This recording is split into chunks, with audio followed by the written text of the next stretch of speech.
السلام علیکم معزز دوستوں، پیش خدمت ہے ایک نئی کہانی کے ساتھ میزبان جن۔ ٹیلی فون کی بیل تھی کہ مسلسل بجی ہی جا رہی تھی۔ ٹرن ٹرن ٹرن، بیل بجنے کی آواز میرے کانوں تک پہنچی تھی، جس کی وجہ سے میں تیزی کے ساتھ ٹیلی فون کی طرف لپکا۔ ٹیلی فون بھی بہت ڈھیٹ قسم کا تھا۔ مجھے اپنی طرف بڑھتا دیکھ کر بھی کم بخت خاموش نہیں ہوا۔ میں نے میز کے قریب پہنچ کر اصیلی نظروں سے ٹیلی فون سیٹ کی طرف دیکھا، جو لگاتار اپنا گلا پھاڑے چیخ رہا تھا۔ پھر میں نے ایک جھٹکے کے ساتھ ریسیور اٹھا کر کان سے لگا لیا۔ راحت حسینی اسپیکنگ، اور میں تمہارا دوست بول رہا ہوں، دوسری طرف سے کہا گیا۔ کیا مطلب؟ میں نے جانوروں سے کب سے دوستی کر لی، اور وہ بھی ایک بکرے سے؟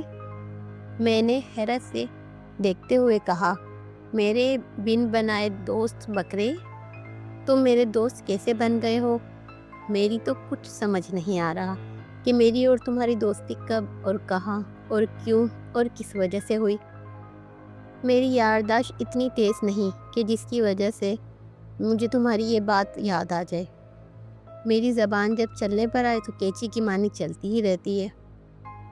ارے احمق ڈفر، میں تمہارا دوست راشد علی بول رہا ہوں، دوسری طرف سے تیز لہجے میں کہا گیا۔ اور یہ تم کیا بکواس کر رہے ہو؟ کیا میں تمہیں بکرا لگتا ہوں؟ جانور تو تم ہوگے الو کے پٹھے، مگر الو تو ایک پرندہ ہوتا ہے، جانور نہیں۔ میں نے فوراً کسی ماہر استاد کی طرح جواباً بولتے ہوئے کہا۔ ہاں تو پرندے ہی ہے نا، راشد نے اس بات میں کہا۔ تو پھر میں الو کیسے ہوا؟ اچھا چلو اب ہنسنا بند کرو اور سنجیدہ ہو جاؤ، میں نے کہا۔ کیوں؟ پہلے میں کیا رنجیدہ تھا اور اب سنجیدہ ہو جاؤں؟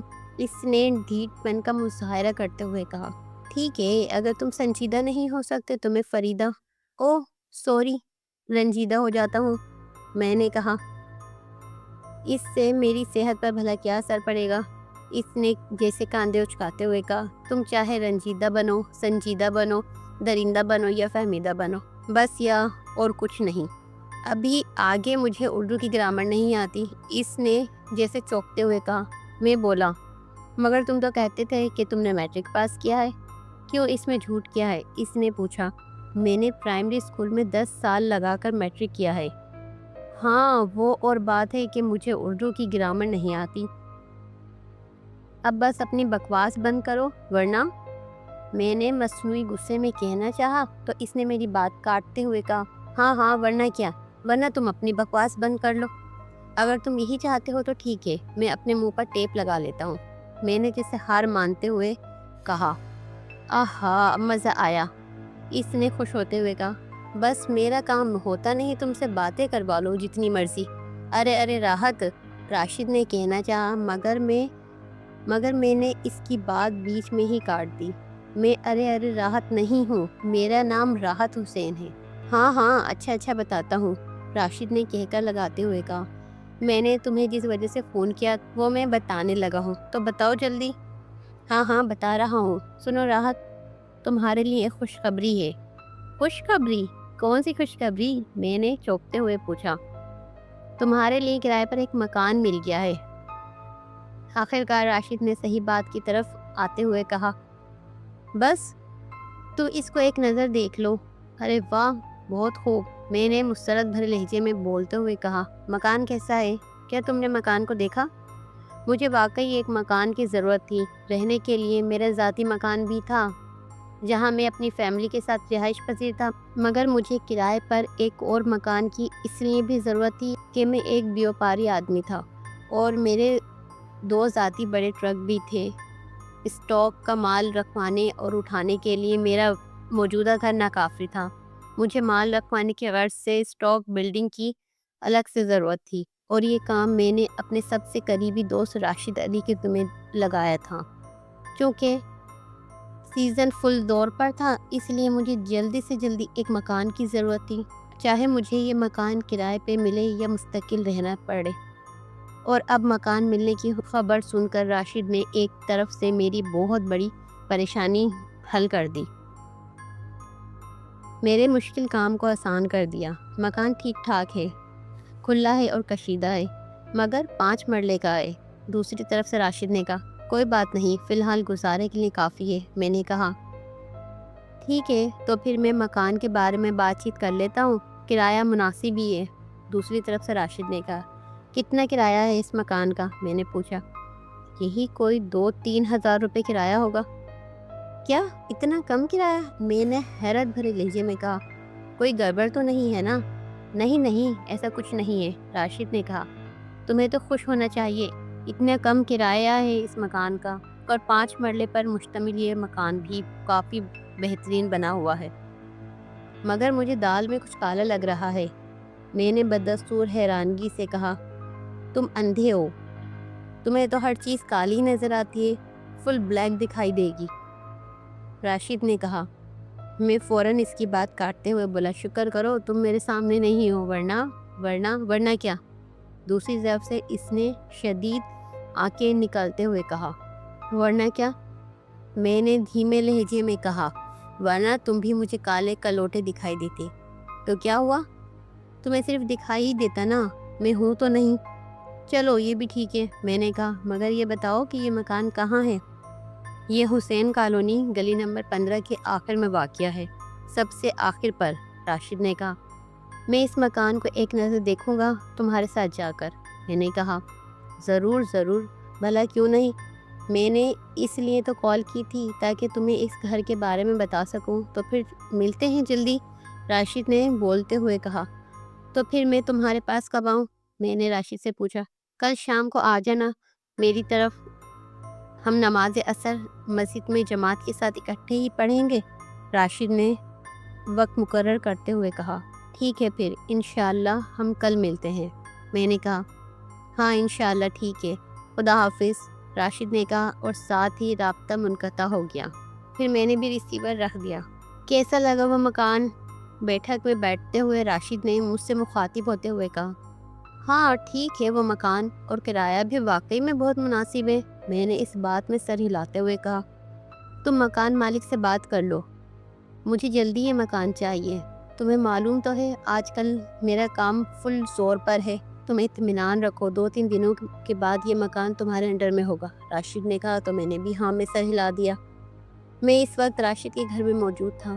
ہم دونوں نے عصر کی نماز باجماعت اکٹھی ادا کی تھی، اور پھر اس کے بعد وہ مکان دیکھنے کے لیے حسین کالونی کی طرف روانہ ہو گئے۔ وہ مکان میرے معیار پر اتر چکا تھا، میں نے دل ہی دل میں یہ مکان حاصل کرنے کا فیصلہ کر لیا تھا۔ میں 1-آدھے گھنٹے راشد کے گھر گیا، اس کے پاس بیٹھا رہا اور پھر اٹھ کر واپس چلا آیا۔ ایک دن، دوسرا دن، پھر تیسرا دن، شام کے وقت لکھائی پڑھائی کے بعد یہ مکان مجھے کرائے پر مل گیا۔ اتنی جلدی؟ یہ سب میرے دوست راشد کی وجہ سے ہوا۔ میں نے اگلے دن اس مکان میں رہائش اختیار کر لی، تھوڑا بہت سامان بھی یہاں رکھوا لیا۔ سیٹنگ وغیرہ کروانے میں مجھے شام کے 7 بج گئے۔ ملازمین جن کی تعداد 7 تھی وہ بھی جا چکے تھے، میں اس وقت اکیلا تھا۔ میں نے چونکہ کھانا ہوٹل سے منگوا کر کھا لیا تھا، اس لیے مجھے بھوک ہی نہیں لگی۔ میں نے کچن کے ساتھ والے کمرے میں اپنا بستر لگوا لیا تھا، اس لیے میں آرام کرنے کی عقد سے لیٹ گیا۔ دن بھر کی تھکاوٹ نے مجھے نیند کی وادیوں میں پہنچا دیا۔ ان دنوں چونکہ پاکستان میں بجلی کا اتنا بحران نہیں تھا، یعنی لوڈ شیڈنگ اتنی نہیں ہوتی تھی۔ سال 2005 کا جون کا مہینہ چل رہا تھا، گرمی اپنے جوبن پہ تھی، اس لیے میں نے لیٹنے سے پہلے پنکھے کا ریگولیٹر تیز کر دیا، مگر اس کے باوجود جون کی انتہا کی گرمی نے بہت برا حال کیا ہوا تھا۔ بہرحال گہری نیند میں کب چلا گیا مجھے پتہ ہی نہیں چلا۔ میں نیند کی پرسکون اور حسین وادیوں میں کب اور کیسے پہنچا مجھے کچھ پتہ نہ چلا۔ آہستہ آہستہ دھیرے دھیرے میں مختلف خوابوں کی دنیا میں داخل ہو گیا۔ وہ کون سا خواب تھا، کیسے خواب تھے، یہ تو مجھے معلوم نہیں، مگر اتنا یاد ہے کہ جب میری آنکھ کھلی تو اس وقت میری چاروں طرف خوب اندھیرا تھا اور سناٹے کا راج پھیلا ہوا تھا۔ البتہ نزدیکی گلیوں میں کہیں کتوں کے بھونکنے کی آوازیں اس سناٹے کا سینہ چیرتی ہوئی گونج اٹھتی تھیں۔ مجھے اتنا ضرور یاد ہے کہ جب میری آنکھیں کھلیں تب میرے منہ سے ہلکی سی چیخ بھی خارج ہوئی۔ میں نے اپنے ارد گرد ہاتھ مارتے ہوئے حالات کا جائزہ لیا تو پتہ چلا کہ میں اس وقت سے نیچے فرش پہ گرا ہوا ہوں۔ میں داخل ہو گیا۔ وہ کون سا خواب تھا، کیسے خواب تھے، یہ تو مجھے معلوم نہیں، مگر اتنا یاد ہے کہ جب میری آنکھ کھلی تو اس وقت میری چاروں طرف خوب اندھیرا تھا اور سناٹے کا راج پھیلا ہوا تھا۔ البتہ نزدیکی گلیوں میں کہیں کتوں کے بھونکنے کی آوازیں اس سناٹے کا سینہ چیرتی ہوئی گونج اٹھتی تھیں۔ مجھے اتنا ضرور یاد ہے کہ جب میری آنکھیں کھلیں تب میرے منہ سے ہلکی سی چیخ بھی خارج ہوئی۔ میں نے اپنے ارد گرد ہاتھ مارتے ہوئے حالات کا جائزہ لیا تو پتہ چلا کہ میں اس وقت سے نیچے فرش پہ گرا ہوا ہوں۔ میرے ساتھ کچھ عجیب و غریب کی صورتحال پیش آئی تھی جس پر میں بے حد حیران ضرور ہوا تھا۔ میں جس چارپائی پہ سویا ہوا تھا وہ بھی فرش پر الٹی پڑی تھی۔ یہ سب کیسے اور کیوں ہوا؟ کچھ بھی سمجھ نہیں آ رہا تھا، میری سمجھ سے بالاتر تھا۔ آخر میں سونے کے دوران چارپائی سمت فرش پہ کیسے گر گیا؟ یہ سوچ سوچ کر ہی میں پاگل ہو رہا تھا۔ میں ابھی اٹھ کر کھڑا ہوا ہی تھا، اسی وقت مجھے حد سے زیادہ بھاری اور غیر انسانی ہیبتناک آواز سنائی دی۔ اے نوجوان، تو نے یہاں آ کر بہت بڑی غلطی کر دی۔ اگر تو اپنی خیریت چاہتا ہے، اپنی زندگی کی بقا چاہتا ہے تو پھر یہ گھر چھوڑ کر فوراً بھاگ جا، نکل جا یہاں سے۔ اتنی خوفناک، ڈراؤنی اور ہیبتناک آواز سن کر میرا پتا پانی ہو گیا۔ میرا پورا بدن پسینے سے شرابور ہو گیا۔ میں نیند سے جاگنے کے بعد بھی بے ہوش ہوتے ہوتے بچا۔ میں نے خوف و ہراس سے بھری نظروں سے اپنی چاروں طرف اس گھٹا ٹوپ اندھیرے میں دیکھنے کی کوشش کی، مگر مجھے اس اندھیرے میں کچھ دکھائی نہ دیا۔ اندھیرا اتنا گہرا اور سیاہ تھا کہ ہاتھ کو ہاتھ سجھائی نہیں دے رہا تھا۔ مجھے ایک لمحے کو یوں لگا جیسے میں اندھا ہو چکا ہوں۔ البتہ چھت پر لگے ہوئے پنکھے کے چلنے کی آواز آ رہی تھی، مگر بہت دھیمی، میرے کانوں سے ٹکرا رہی تھی۔ بامشکل میں نے اپنی پوری ہمت اکٹھی کر کے بامشکل بولتے ہوئے کہا، مگر تم ہو کون؟ اور مجھے یہاں کس سے بھاگ جانے کو کیوں کہہ رہے ہو؟ ہا ہا ہا، وہی نہایت رعبدانہ اور دبدبے دار آواز سنائی دی، جس کے ساتھ ہی اس نے ایک بھرپور کہکا مارا۔ اس نے ایک بھرپور زوردار کہکا لگایا، اتنا خوفناک اور ڈراؤنا جسے سن کر میں مزید کانپ اٹھا۔ میرے دل کی دھڑکن حد سے زیادہ بڑھ گئی۔ ایسا لگتا تھا جیسے میرا دل ابھی سینے سے نکل کر باہر آن گرے گا۔ چند لمحوں بعد وہی غیر انسانی اور خوفناک آواز سنائی دی، میں جن ہوں۔ جن؟ میں تھوک نکلتے ہوئے شدید ہکلایا۔ ہاں، میں جن ہوں اور یہ گھر میرا ہے، نہیں بلکہ ہمارا ہے۔ ہمارا کیا مطلب؟ میں شدید حیرت اور ڈر کی وجہ سے اپنی زبان اور لہجے کو درست نہیں کر پا رہا تھا۔ میں مجھے کچھ سمجھ نہیں آیا۔ جن بولا، مطلب یہ کہ یہاں مزید اور بھی جن موجود ہیں، یہ جنات کا گھر ہے، یہاں ہمارا بسیرا ہے، صرف ہمارا۔ پچھلے 2-2.5 سالوں سے یہ گھر ہماری تحویل میں ہے، آج تک کوئی بھی اس گھر میں ایک دن سے زیادہ نہیں رہ سکا۔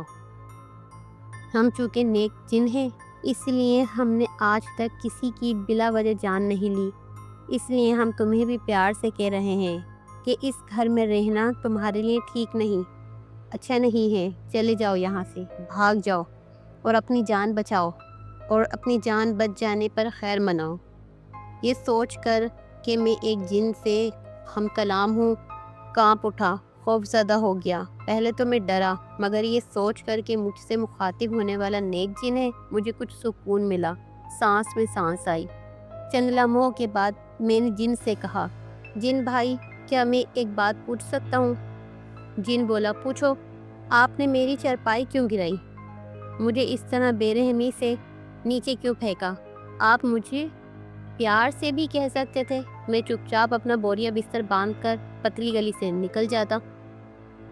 جن بولا، میں نے تمہاری چارپائی نہیں گرائی، وہ تو ازاق نے غصے میں آ کر تمہیں چارپائی سمت نیچے گرایا تھا۔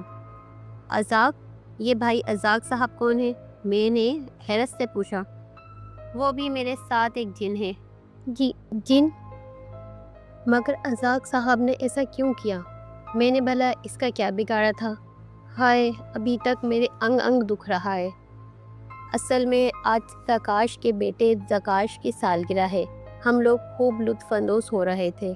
زکاش کی سالگرہ پر اس کے باپ زکاش نے ہم سب جنات کی دعوت کی تھی۔ ابھی دعوت شروع ہونے میں کچھ وقت باقی تھا کہ تم نے خراٹے بھرنے شروع کر دیے۔ ہم سب نے تمہیں برداشت اور درگزر کیا، مگر اس وقت تم نے تمام حدیں توڑتے ہوئے تیز بدبو چھوڑ دی۔ یوں لگا جیسے اس مکان کی چھت گر پڑی ہو۔ ہم سب کیونکہ نیک جن ہیں، اس لیے ہم بدبو اور ناپاک چیزوں سے نفرت کرتے ہیں۔ تمہاری اس حرکت کی وجہ سے ازاق جن کو بہت غصہ آیا اور اس نے غصے کے عالم میں تمہیں چارپائی سمیت الٹ دیا اور اسی وقت تم نیند سے بیزار ہو گئے۔ تمہاری اس حرکت پر تمام جنات کو بہت برا لگا ہے۔ تم نے زکاش کے بیٹے زکاش کی سالگرہ اور ہماری اس دعوت میں رنگ میں بھنگ ڈال دیا ہے، اس لیے ہم تمہارا یہاں مزید رکنا برداشت نہیں کر سکتے۔ تم فوراً یہاں سے بھاگ جاؤ، نکل جاؤ، ورنہ تم پچھتاؤ گے، جن نے بولتے ہوئے کہا۔ تو میں نے یوں ہی اس بات میں سر ہلا دیا۔ جن بھائی، میں نے ڈرتے ہوئے کہا، اس وقت رات کے 12:30 بج رہے ہیں۔ صرف آج رات کے لیے آپ مجھے یہاں رہنے دیں۔ صبح ہوتے ہی میں یہاں سے چلا جاؤں گا اور پھر کبھی اس مکان کی طرف منہ نہیں کروں گا۔ نہیں، ایسا نہیں ہو سکتا۔ جن کا جواب نفی میں تھا۔ مہربانی کریں مجھ پہ، آج رات یہاں رہنے دیں۔ مجھے معلوم نہیں تھا کہ یہاں آپ بھائی لوگ مجھ سے پہلے ہی اس مکان کے مالک بنے ہوئے ہیں، میں نے التجا بھری انداز میں کہا۔ تو اب پتہ چل گیا نا؟ کسی دوسرے جن کی آواز آئی۔ جی جی جی بالکل۔ تو اب جلدی سے یہاں سے چلتے پھرتے نظر آؤ۔ یہ تیسرے جن کی آواز تھی۔ مگر کیا؟ مگر میرا گھر یہاں سے کافی دور ہے، راستہ بھی ٹھیک نہیں۔ کوئی چور ڈاکو یا ایسے جن جو آپ کی طرح نیک نہیں ہے، اس سے واسطہ پڑ سکتا ہے اور پھر وہ مجھے جانی یا مالی نقصان بھی پہنچا سکتے ہیں۔ لہٰذا مہربانی کر کے آپ مجھے صرف آج کی رات کے لیے یہاں رہنے دیں۔ اب میں آپ لوگوں کو ہرگز تنگ نہیں کروں گا۔ آپ جیسا کہیں گے ویسا کروں گا، جو حکم دیں گے بجا لاؤں گا، اس کو پورا کروں گا۔ مرغا بنو گے؟ اس بار کسی جن کے بچے نے کہا۔ میں فوراً بولا، ضرور، بھلا کیوں نہیں، میں مرغا بنوں گا، مگر میں انڈے نہیں دے سکوں گا۔ سمجھے پیارے؟ میری اس احمقانہ بات پہ تمام جن ہنس پڑے۔ پھر دوسرے والی جن کی آواز سنائی دی۔ ٹھیک ہے، ہم تمہیں آج کی رات یہاں رہنے کی اجازت دیتے ہیں، مگر تمہیں اس کمرے میں نہیں، بیٹھک میں سونا پڑے گا۔ کیوں، ٹھیک ہے نا؟ ٹھیک ہے جن بھائی، تو چلو اٹھو یہاں سے اور بیٹھک میں چلے جاؤ، جن نے کہا۔ تو میں نے اس بات میں سر ہلا دیا اور اٹھ کھڑا ہوا۔ ابھی میں بیٹھک کے دروازہ کھول کر اندر داخل ہوا ہی تھا کہ میں چونک گیا۔ میرے چونکنے کی وجہ میری چارپائی اور بستر تھا، جو ٹھیک بہت اچھے طریقے سے لگا ہوا تھا۔ یہ ان جنات ہی نے کیا تھا۔ تم چونکہ صرف آج کی رات یہاں رکنے والے ہو، اس لیے تم ہمارے وقتی طور کے مہمان ہو اور ہم تمہارے میزبان۔ اگر تمہیں کسی چیز کی ضرورت محسوس ہو تو ہمیں آواز دے دینا، نہ کہ تم بیٹھک سے باہر نکل آنا۔ اچانک ایک جن کی آواز میرے کانوں سے ٹکرائی۔ جی جی ٹھیک ہے، میں ایسا ہی کروں گا، آپ بے فکر رہے، میں نے اس بات میں سر ہلاتے ہوئے کہا۔ تو بیٹھک کا دروازہ خود بخود بند ہوتا چلا گیا۔ پھر تمام جنات اپنی پارٹی میں مصروف رہے۔ البتہ اس دوران مجھے بھوک محسوس ہونے لگی۔ میں نے اس بار آواز دے کر جنات سے کہا تو انہوں نے نہایت لذیذ اور مزیدار کھانا میرے سامنے پیش کر دیا۔ یہ ایسے کھانے تھے جو آج تک میں نے کبھی نہیں کھائے تھے۔ بلا شبہ ان کی یہ دعوت میں کبھی نہیں بھول سکتا۔ تاہم میں نے خوب پیٹ بھر کر کھانا کھایا اور اس کے بعد مجھے نیند بھی بہت گہری آئی، جس کی وجہ سے میری صبح 10 بجے آنکھ کھلی۔ میں نے اپنے ارد گرد دیکھا، برتن وہاں سے غائب تھے۔ شاید میرے میزبان جن خالی برتن اٹھا چکے تھے۔ میں اٹھا اور گلی سے نکل آیا۔ اب میں نے اس مکان کو چھوڑنے کا فیصلہ کر لیا تھا۔ اس غرض سے میں راشد کے گھر کی طرف چل پڑا۔ کہانی میزبان جن یہاں ختم ہوئی۔ اگر آپ کو ہماری کہانی پسند آئی ہو تو ہماری ویڈیو کو لائک کیجیے اور چینل کو سبسکرائب کیجیے۔ شکریہ۔